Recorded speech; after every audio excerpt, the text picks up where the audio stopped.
through Saturday night. But it wasn't until Sunday when this Google Maps picture showing the men's approximate location was sent to the Coast Guard. Miraculously, Lee's text went through his friend back home, who shared it with rescuers. But it was missing one vital piece of information: the exact coordinates. And so we were able to take that picture from the screenshot and using kind of geolocation and orienting ourselves to the map. And within an hour, they found them exhausted, dehydrated, and shark bites to one of the men's hands, but alive. All right, two of these incredible boaters who are rescued are with us now, Phong Le and Lun Nguyen. Good morning, both of you. We're so happy that you're here. You're sunburned, but you're both okay? Yeah. Oh my gosh. Alive. We can't believe it. We're just remembering when your boat was sinking, you only had a split second to say, let's grab some things. What were the things you grabbed?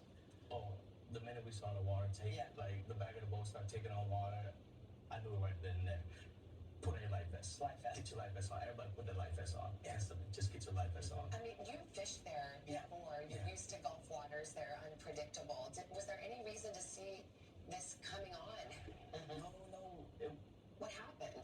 Well, we had the boat tied off to the oil rig, and just like I was saying, it's like the perfect storm, perfect accident. You know, we had it tied to the front. The waves was crashing, and then the waves were getting worse and worse, and it was picking us up, and the back of the boat was dipping into the water, and we didn't know. We was just fishing. We didn't have the time. By the time we turned around and looked at the back of the boat, it's already taken on a lot of water. So y'all are old friends. You've been together friends since you're like 10, 11 years old. Yes. You're used to fishing. So now you're in the water. You got your life vests on. You got a cooler that's got some water and a little bit of fruit in it, I guess. Yeah. There must have been a point where it's hours on end. How did you keep your spirits up to think maybe someone's going to come for us? Well, we didn't. Our goal was basically to get to the oil rig, push as hard as we could, and just with our little makeshift raft, we just kept trying to push toward the oil rig. What was the raft? You tied a couple of I stitched together with my bandana. Every time I go fishing, I wear a bandana. You know, because I lose a hat every time. So you tied it up? Yeah. And you thought you were going to float to the oil rig and someone was going to find you? We was going to push there. Every oil rig had some kind of foam or something on there. So we figured we could get on there, we could make a distress call. I mean, it's just incredible. And when you're doing it, hours upon hours go on. Then night falls. Oh, yes. Terrifying. What was it like clinging to those coolers in the middle of the night? That was a pretty scary thing. The good thing was a full moon out, so we had light.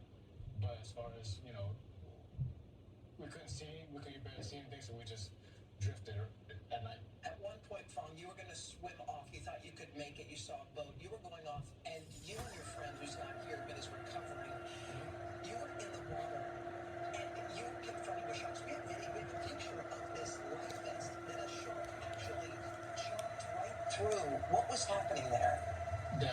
The shark hit the life vest, and I tried to push him off. Wouldn't go away, so I jabbed him in his eyes. With your hand? With fingers. Like Put this. your thumbs in? Put my thumbs in his eyes, and it took off. Oh. Yeah, got a couple scars, but, There were not only shark-infested waters, there were jellyfish-infested waters. Yeah. The night you described, it sounds hellish to me. What was it 15 like? to 20 minutes, you were constantly being stung by jellyfish. And it wasn't small. They were the big ones? Yeah, so in the middle of the night, I woke up with a jellyfish this big in my lap. Oh. What did you say to each other in that long night? The crazy thing, we didn't talk about this. yeah. We didn't talk about it. We were just trying to hold it. It was cold. It was very cold. So we were just trying to stay warm. Yeah. Trying to hold each other, stay warm. So you have a cell phone. Yeah. It has 3% battery, almost nothing. Well, it had 5% back. 5%. Okay. I wasn't thinking of anything. When I decided that, I told the guys that I have to do it. I have to do it. It's our last chance. Yeah. So I made the trek to the shrimp boat. Yeah. It's 4 to 5 miles away. Yeah. So I just swam out there, and when I got close to the shrimp boat, maybe within a mile, I saw the smoke come up, and it was in the opposite The direction. shrimp boat left. So you had your phone. You only had 5% battery, and you only had time for probably one text. What was your text? Well, I opened up my phone, and then that's when all of a sudden all the text messages came in. Could you believe you got a signal right out there in the middle of The nowhere? whole time I didn't have no signal, but out in the middle of the Gulf of Mexico, I had a signal. Yeah. This is the actual Let me phone. see that phone. You had a waterproof case. Oh. So you're holding it up. You're in your silver flotation device. You have your waterproof case. You see that shrimp boat you were swimming disappear into the horizon. You hold up your phone.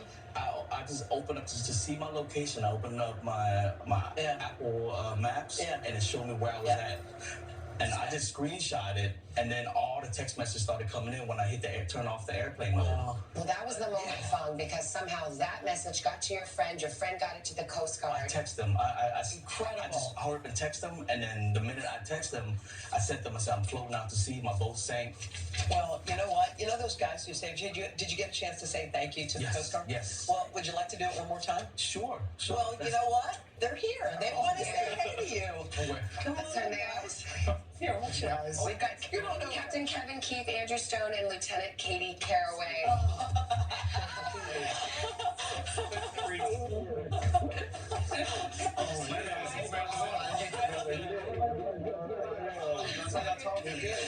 Sit down. These are your heroes. Sure, guys, why don't you come have a seat? Have a seat. Have a seat, guys. Come on in. Scoot on over. Come on in here. Come on in. Andrew. So Captain Keith was coordinating.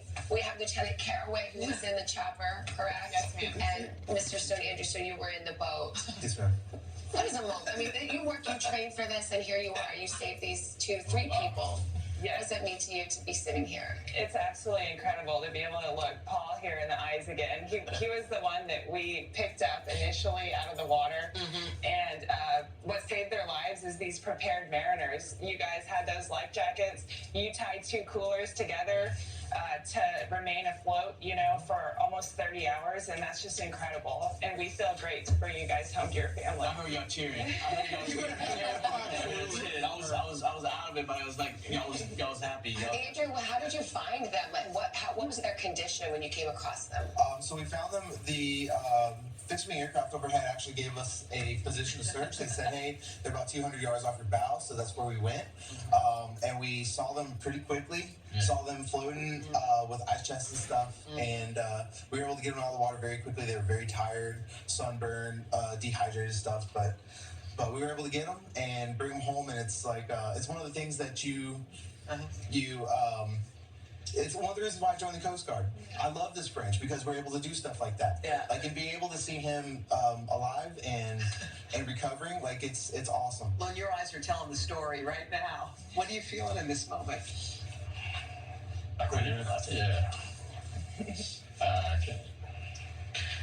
just remember him picking me up, pulling me out the water. It's like, wow, we made it. You made it? Wow. That's pretty cool.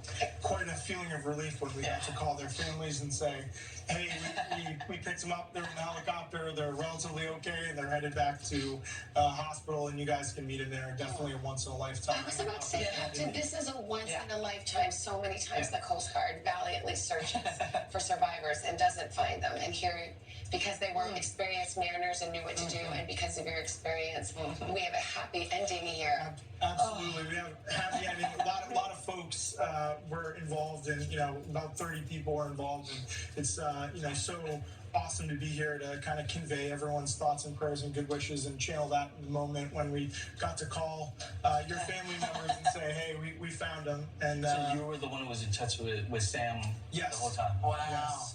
Well, this is a beautiful reunion. Thank you guys for everything you do. Y'all are incredible. I'm sorry I have your phone.